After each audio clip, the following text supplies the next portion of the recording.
अस्सलाम वालेकुम, welcome back to my channel Naina glam. उम्मीद करती हूँ आप सब लोग बहुत खुश होंगे और मज़े की ज़िंदगी गुजार रहे होंगे। आज मैं जब उठी सुबह को तो मैंने सोचा चलो आप लोगों के साथ मैं अपनी डेली रूटीन शेयर कर देती हूँ। वैसे तो मेरे दिन का आगाज़ हो जाता है सुबह 6 बजे से, क्योंकि मैं उठती जागती रहती हूँ और अपने बेटे को कभी फीडर बना के देना होता है, कभी वो उठ जाता है तो सुलाने में लगी रहती हूँ। इसी चक्कर में मेरे हो जाते हैं 9 बजे आती हैं मेरी मासी काम करने और मुझे उनके सर पर खड़ा होना पड़ता है। मासियों के साथ ना खड़े होकर सफाई करानी पड़ती है, उनको बताना पड़ता है कैसे और किस तरह सफाई करनी है और कहाँ से करनी है। अब यहाँ पे खड़ी होकर मुझसे पूछ रही थी कि आप क्या कर रही हैं। मैंने कहा कुछ नहीं, बस थोड़ी सी आपकी वीडियो बनाने की इजाज़त है। तो उन्होंने कहा जी बिल्कुल। जैसे ही मासी जाती हैं तो उसके बाद मेरा बेटा उठ जाता है और उसका उठते साथ रिवर्स गियर लगता है, बेड से नीचे उतरता है और उसके बाद उसकी शरारतें शुरू हो जाती हैं। ये उसके ड्रॉर्स हैं, इसमें मैंने उसकी डिफरेंट चीज़ें रखी हुई हैं। यहाँ से वो निकालता रहता है और उसके बाद अंदर रखता रहता है, सारे ख़राब कर देता है और फिर मैं उठ के इसे ठीक करती हूँ। सुबह शाम दिन रात मेरे कोई सैकड़ों दफ़ा ऐसा होता है कि मैं इनको ठीक करती हूँ और ये उन्हें बाहर निकाल देता है। खैर यही तो होती है रौनक बच्चों के साथ। अच्छा, यहाँ पे मैं सारा अब इसको सेट कर रही थी, काफ़ी देर हो गई थी, इसने बहुत गंदा कर दिया था और मैंने सोचा कि यार अब इसको ठीक कर देती हूँ। और यहाँ पे बज गए थे 11 बजे। मुझे एहसास हुआ कि यार अब नाश्ता कर लिया जाए, बस बहुत हो गई है, भूख से बुरा हाल हो रहा था मेरा। अब मैं यहाँ पे किचन में आई, मैंने सोचा कि चलो आज नाश्ता बनाते हैं ब्रेड और ऑमलेट का, क्योंकि रोज़ रोज़ यार दिल नहीं करता, गर्मियाँ पराठे खाए नहीं जाते।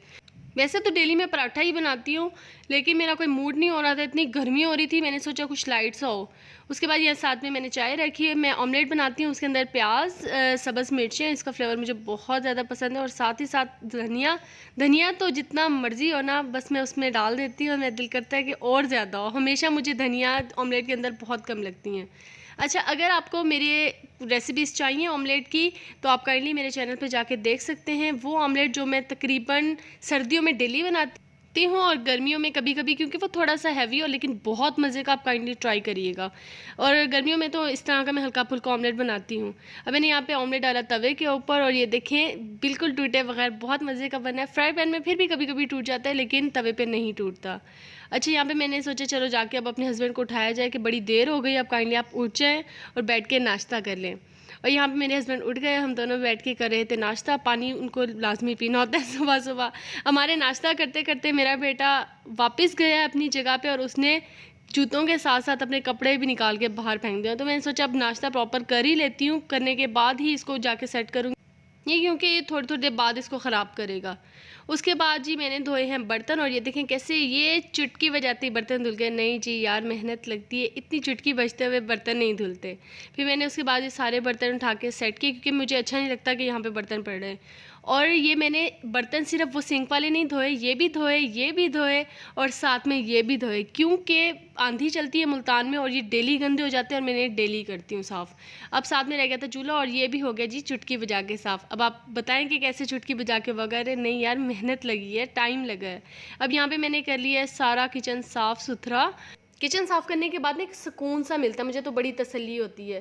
फिर मुझे याद आया पहले खिचड़ी बन रही थी जो मेरे बेटे की, वो मैं दोबारा रख देती हूँ चूल्हे पे। और ये सब कुछ करके मैं जैसे ही कमरे के अंदर एंटर हुई ना, तो डड़न करके मेरे सर पे ना हथौड़ा लगा और मुझे लगा कि यार ये फिर से बिखरा हुआ है। ये वैसे डेली की रूटीन है, बेड भी ख़राब हो रहा है, बाबा बेटे ने मिल के ना पूरे कमरे का बुरा हाल किया हुआ था। फिर उसके बाद मैंने किया इसको ठीक। ये सब कुछ करते करते ना मुझे तकरीबन कोई 2 बज गए थे, 2 ढाई बज गए थे। फिर उसके बाद यहाँ से मैंने ये देखिए कितना साफ़ सुथरा करके कमरे को, मैंने कहा चलो अब यहाँ से बाहर निकलती हूँ। फिर मैंने देखा खिचड़ी भी बन चुकी थी। उसके बाद मैंने इसका कर दिया चूल्हा ऑफ़ और सुकून से मैंने कहा चलो अब जाके ना मैं 2 मिनट के लिए बैठ जाती हूँ। लेकिन यार औरत की ज़िंदगी में ना सुकून नहीं होता, वो उसको ना कोई चीज़ याद आती रहती है, अच्छा फ़लानी चीज़ थी, फ़लानी चीज़ थी। उसके बाद उठ के मैं ड्राइंग रूम में आई तो मैंने देखा मेरे बेटे ने यहाँ इसको भी ख़राब कर रखा था। फिर मैंने ठीक किया और साथ में पड़े थे जी कपड़े, यहाँ पे मैंने जो धो के रखे हुए थे ये उठा के मैं अपने रूम में लेके गई। यहाँ मैंने आधे कपड़े लपेटे और साथ में पड़े हुए थे मेरे बेटे के कपड़े। मैंने कहा चलो जी इसको भी लपेट लेती हूँ। अभी ये लपेट ही रही थी कि मुझे एकदम से ख्याल आया कि टाइम तो हो गया मेरे ट्यूशन के बच्चों के आने का। मैं ट्यूशन भी पढ़ाती हूँ अल्हम्दुलिल्लाह, टाइम अच्छा गुजर जाता है। फ्री टाइम में ना बंदा चलो बच्चों को भी पढ़ा लेता है, थोड़ा माइंड भी डाइवर्ट हो जाता है, वो घर के कामों से थोड़ा हट जाता है बंदा। अच्छा, यहाँ पे मैंने इसको साथ ही जल्दी से कपड़े समेटे और बच्चे मेरे आ गए थे पढ़ने के लिए, बड़े अच्छे बड़े शरीफ से बच्चे हैं। अच्छा खैर, इनको बैठी मैं पढ़ा रही थी बच्चों को पढ़ाते साथ साथ भी मैंने से 1000 ली, क्योंकि मुझे काफ़ी वीकनेस फील हो रही थी, तो मैंने कहा चलो पी लेती हूँ, कुछ बेहतर हो जाऊँगी। फिर मुझे याद आया कि चलो जब बच्चों को काम तो दे दिए, कबाब बनाने हैं, तो उसके लिए मैं चिकन निकाल लेती हूँ। चिकन निकाल के मैंने इसको ओवन में रख के ना, उसके बाद मैंने डिफ्रोस्ट करती हूँ। डिफ्रोस्ट करने से ये होता है कि चिकन ना तो पकता है ना ही हार्ड रहता है, टाइम भी बचता है आपका, क्योंकि मैंने बच्चों को पढ़ाना होता है, तो इसलिए ये काम मैं फटाफट करती हूँ ताकि मेरा ज़्यादा टाइम ना लगे। वो कौन 2-2.5 घंटे के लिए चिकन बाहर निकाल के रखे। अच्छा, ये मैंने डिफ्रोस्ट लगाया और मैंने इसे तकरीबन कोई 1 से 1.5 मिनट रखा था। अब देखें 1 से 1.5 मिनट रखने के बाद ये कितने ईजीली खुल रहा है, वरना अगर ये जमा होता तो मुझे काफ़ी टाइम इसको रखना पड़ता, पानी में भिगो के या बाहर ऐसे रखना पड़ता।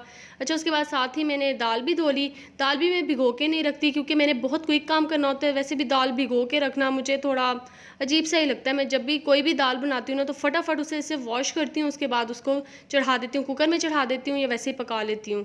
उसके बाद ये मैंने दाल और चिकन को एक साथ ही देगची के अंदर डाल दिया, और साथ ही यहाँ मैंने सिर्फ़ और सिर्फ इसके अंदर अदरक लहसुन का पाउडर डाला था, क्योंकि मेरे पास अदरक लहसुन वैसे पड़ी नहीं थी, तो ये मुझे बड़ा क्विक लगता है। पाउडर आप डालो और फटाफट खाना बनाओ। वो अदरक लहसुन छीलना और उसको कूटना और डालना, वो थोड़ा मुझे बड़ा मुश्किल सा लगता है। मैं बड़े क्विक क्विक काम करने की आदी हूँ। उसके बाद मैंने इसके अंदर डाल दिया शान का मसाला, शामी कबाब वाला। आप ट्राई करके देखना मेरी रिकमेंडेशन पे, इससे बहुत मज़े के कबाब बनते हैं। इसके बाद प्याज डाला, पानी डाला, इसको मैंने चढ़ा दिया। अच्छा खैर, ये बच्चों को पढ़ाते पढ़ाते मुझे हो गए थे 6:45, और 6:45 बजे बच्चे चले गए। मैंने उनको छुट्टी दे दी और फिर उसके बाद आके अपने कबाब का मसाला देखा, ये अभी रहता था बनना, तो मैंने इसे यहीं छोड़ा और देखा कि मेरा बेटा सो रहा था, और मैं इसके उठने का वेट कर रही थी, क्योंकि मुझे नीचे जाना था। और आप सोचे होंगे नीचे क्या करने जाना है? नीचे भाई मेरा पूरा घर है, मेरे घर वाले नीचे ही रहते हैं, मेरा एक सेपरेट पोर्शन बना हुआ है, पर इसका मतलब ये नहीं कि मैं एक साइड पे रहती हूँ।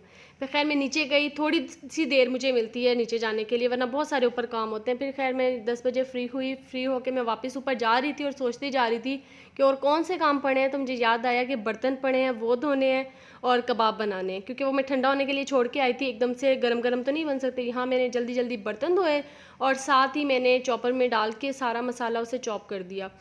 चॉपर में ना बड़ी जल्दी कबाब का मसाला मिक्स हो जाता है, वरना बड़ी मुश्किल होती है। उसके बाद मैं इसके अंदर एक अंडा डाल देती हूँ।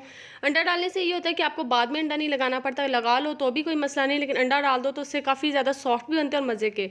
उसके बाद फिर मैं इसको बना के सारे कबाबों को और ना क्लिंग रैप लगाती जाती हूँ। आप चाहें तो आप इसके ऊपर शॉपर भी रख सकते हैं, इससे ये होता है कि कबाब आपस में चिपकते नहीं और बड़ी आसानी से फिर आप निकाल सकते हो। ये मैंने रख दिया इसको फ्रीज़र में रखने के बाद यहाँ पे जब ये फ्रीज़ हो जाएंगे ना, तो उठा के मैं किसी छोटे से डब्बे में रख दूँगी। खैर इतना सब कुछ करने के बाद मैंने सोचा चलो अब जाके 2 मिनट सुकून से बैठती हूँ, अपने लिए टाइम निकालती हूँ। लेकिन ऐसा नहीं हो सकता। मुझे थोड़ी देर बाद ही मेरे हस्बैंड ने आके कहा कि मुझे बहुत ज़्यादा भूख लग रही है, तो आप प्लीज़ मुझे कुछ बना दें। काफ़ी ज़्यादा टाइम हो रहा था और हमारे यहाँ ना 10 बजे गैस चली जाती है, तो मैं सिलेंडर का सहारा लेती हूँ। फिर मैंने कहा चलो बर्गर पड़े हुए हैं तो क्यों ना बर्गर बना दिए जाएँ, और वैसे भी कबाब तो पड़े ही हुए हैं। मैंने फिर ये बर्गर उठाए, उसके बाद साथ ही कबाब और ये 3 सॉस, इसमें मेयोनीज़, केचप और यंग्स की जो स्प्रेड आई हुई है बारबेक्यू, बहुत मज़े की लगती है। उसके बाद यहाँ मेरा तैयार हो गया जी अंडे वाला बर्गर। बहुत मज़े का बना था, लिटरली ये बाहर के अंडे वाले बर्गर से बहुत मज़े का था। और मेरे हस्बैंड से मैंने रिव्यूज़ लिए तो उन्होंने भी काफ़ी इसकी तारीफ़ की। और उसके बाद हो जाते हैं जब 11 बजे का टाइम हो जाता है, तो थोड़ी सी देर मैं अपने बेटे के साथ टाइम स्पेंड करती हूँ। उसको लिखने का काफ़ी ज़्यादा शौक है, तो मैंने फिर ये राइटिंग बोर्ड उसके लिए मंगवा लिया कि चलो सुकून से बैठ के ना ये अपनी ख्वाहिश पूरी करे, वरना ये ना कॉपीज़ ले लेके ना फाड़ता रहता है। वैसे भी काम में माँ इतनी बिजी रहती है कि वो अपने बच्चे के साथ प्रॉपर तरीके से टाइम नहीं गुजार सकती, लेकिन आप लोगों को गुजारना चाहिए। थोड़ा सा निकाल लें आप 20 मिनट 25 मिनट, लेकिन अपने बच्चे के साथ लाजमी टाइम स्पेंड किया करें। उसके बाद ये देखें जी, यहाँ बज गए हैं 12, और 12 बजे तक भी मुझे अपने लिए टाइम नहीं मिला, कोई थोड़ा सा सुकून नहीं मिला। और ये देखें कमरे में आते ही ऐसे लग रहा था जैसे यहाँ पे दिन का समा हो, रात तो जैसे हुई ही नहीं है। खैर बड़े मज़े से यहाँ मेरा बेटा भी फिर रहा था, और मैंने कहा बेटा जी अब काइंडली आप सो जाएं। मैंने इसके खैर कपड़े वगैरह पहले ही चेंज करा दिए थे, नाइट ड्रेस को पहना दिया था। उसके बाद मैंने इसे सुलाया। सारे छोटे मोटे काम करने के बाद 3 बज जाते हैं। 3 बजे ही मुझे अपने लिए टाइम मिलता है कि मैं अपने लिए टाइम निकालती हूँ, मतलब सोती हूँ उसमें। खैर हम औरतों की ज़िंदगी इसी तरह की होती है, चाहे लाख घर में मासियाँ काम करके जाती हैं, लेकिन छोटे छोटे इतने काम होते हैं कि एक औरत पूरा दिन बिजी रहती है। उम्मीद करती हूँ आपको मेरा व्लॉग बहुत अच्छा लगा होगा। मिलते हैं एक न्यू वीडियो में। अपना बहुत सारा ख्याल रखिएगा और मुझे दुआ में याद रखिएगा। अल्लाह हाफिज़।